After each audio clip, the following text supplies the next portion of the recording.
Hello, by the way, this is Nashob Skills. Kama ni mara yako ya kwanza hauja subscribe au kuja kwenye channel yetu, make sure you subscribe for more updates.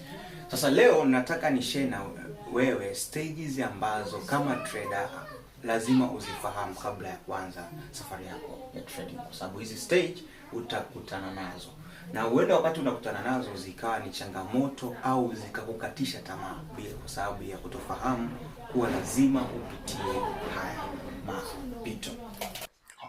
Okay, stage ya kwanza ambayo wewe kama trader unatakiwa uifahamu kabla ya kuanza career yako ya trading ili safari yako iweze kuwa ni rahisi ni beginner stage. Stage 1 tunaita beginners stage. Stage ya kwanza ni beginner stage ambayo ni stage ya hard learning. Ni inahusisha learning, kupata information about trading. Kwa hiyo kwenye hii stage huwa inahusisha learning, hard learning, pia inahusisha na demo trading.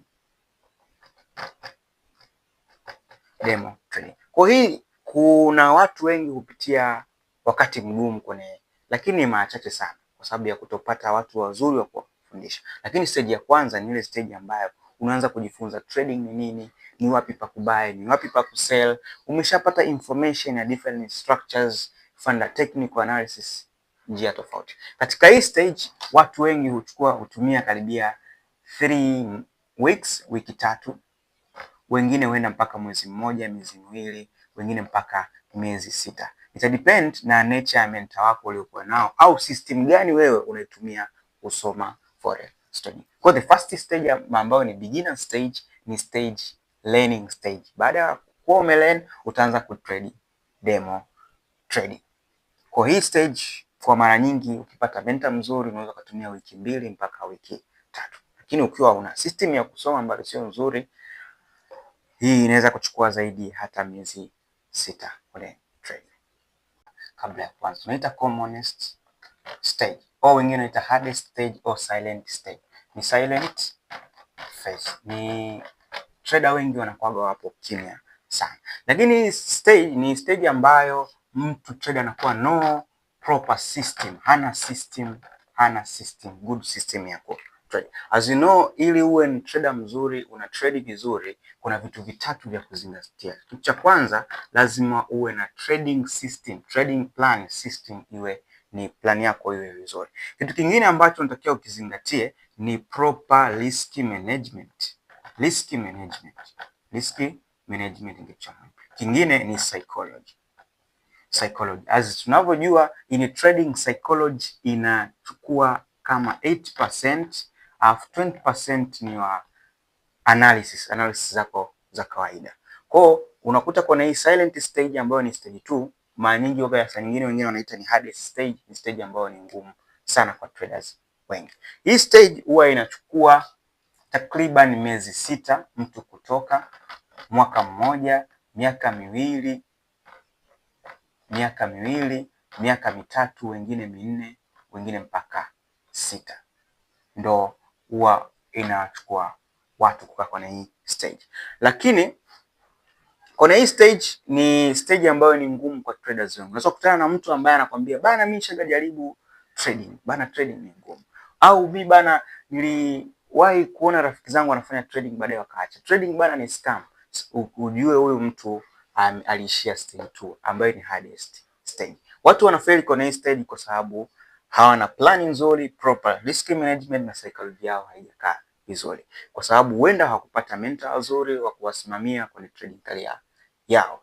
Lakini baada ya kuwa umepata information, umefahamu nini trading ni nini, utakufuata hii stage ya pili ambayo ni stage ngumu sana. Lakini kama ukipata mentor mzuri wa kukusimamia, akakusimamia vizuri, utatumia kwenye hii stage uenda kutumia miezi 2 mpaka miezi 3. Ukienda sana ni miezi 3 kama mentor ana experience kwenye career ya trading. Stage ya tatu na ambayo ni stage ya mwisho tunaita ndo usha master. Ni stage ya kuwa profitable trader. Umeshakuwa ni mtu ambaye upo kwenye profit siku zote.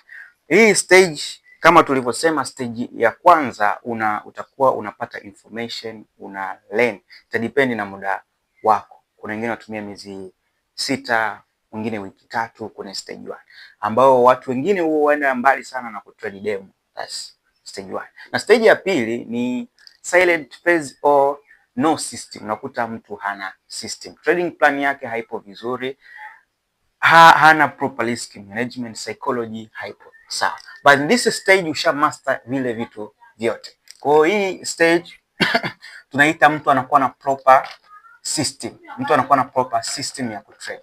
System yako ya kutrade inakuwa ipo vizuri sana. Manake ushapata kwenye stage 2 ushajifunza trading plan. Plan yako ya kutrade ipoje? Risk management yako ikoje? Una riski kiasi gani ili upate kiasi gani?